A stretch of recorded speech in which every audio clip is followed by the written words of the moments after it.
नमस्कार मित्रांनो, मनी मॅनेजर्सच्या निफ्टी ॲनालिसिसमध्ये आपले स्वागत आहे.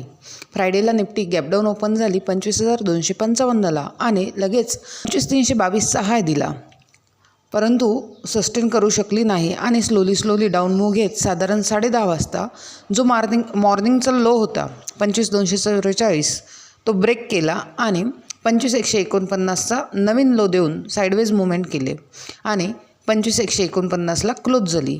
एकंदरीत निफ्टीने डाऊन मूव्हमेंट स्टार्ट केलेली आहे, परंतु 25,130 ते 25,180 या रेंजमध्ये कन्सॉलिडेट होत आहे. डेली टाईम फ्रेममध्ये बघितले तर निफ्टी पुन्हा 12 मे ते 25 जूनचा जो कन्सॉलिडेशनचा रेंज होता त्यामध्ये येत आहे. 5 मिनिट टाईम फ्रेममध्ये बघितले तर 25,260 आणि 25,120 या दोन महत्त्वाच्या लेवल्स आहेत. जर 25,120 ब्रेक झाले तर 25,020 हा सपोर्ट आहे, तोही जर ब्रेक झाला तर निफ्टी 24,980 पर्यंत जाऊ शकते.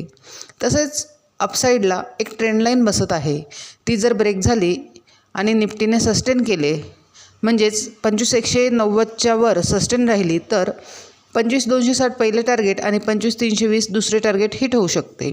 ओव्हरऑल निफ्टी बेरिश प्रेशरमध्ये जरी असली तरी 25,100 येथे कन्सॉलिडेशन चालू असल्याने प्राईस ॲक्शननुसार आणि काळजीपूर्वक ट्रेड करावा.